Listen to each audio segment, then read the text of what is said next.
8 hours later, I got this hallway done.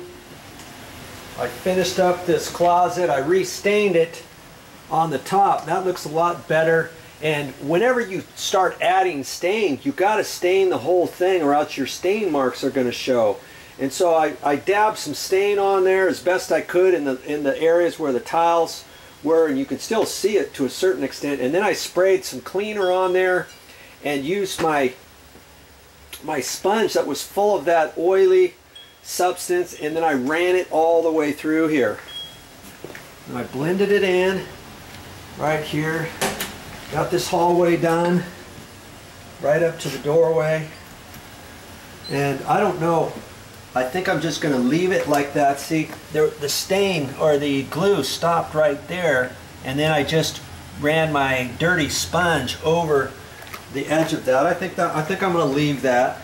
I could scrape this back just a little bit and kind of taper it in a little bit better so it's not a straight line, let's say. That white paint, I kind of like that, but if you didn't want as much white paint, you could take a black felt tip marker and put a couple marks on that, let's say. Let's see here. That's looking pretty good. Especially here, let me get this light resituated.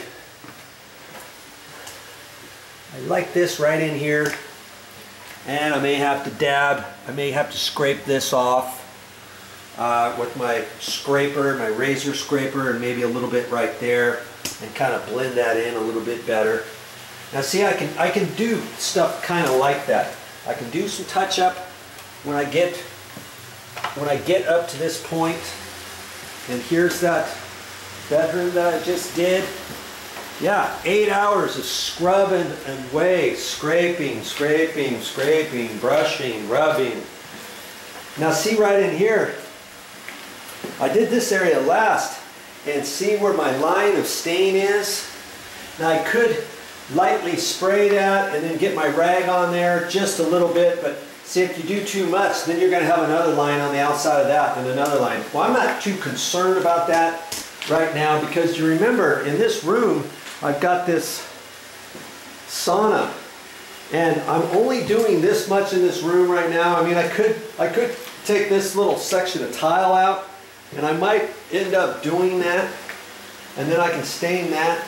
But ultimately, after I remove this, take it apart, take the sauna apart, I've got to take the carpet out, the pad out, the carpet tack strip, you know, the whole thing right in here. All this tile's got to go, scrape it, and then stain it. Now see, when I stain that whole area, when I clean it all, I didn't actually stain it, did I? I just used the rag, the sponge, and I sponged in the same stuff, and I took all the extra residue and I put it in this bucket. Look at all that stuff. Yeah, yucky. That thing's full of that.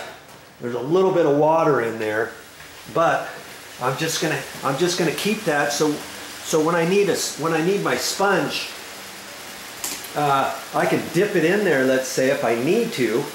But see, once I get this out of here and stain this, there's no way I'm gonna match this stain exactly along this line here.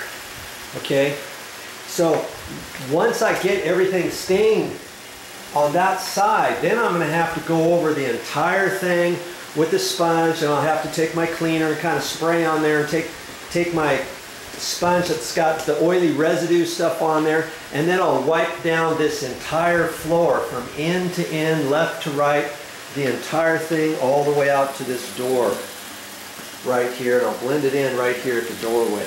You've got to do that. There's no possible way you're going to match this exactly. Well, that's all I got for this time, but I'll be back with more videos.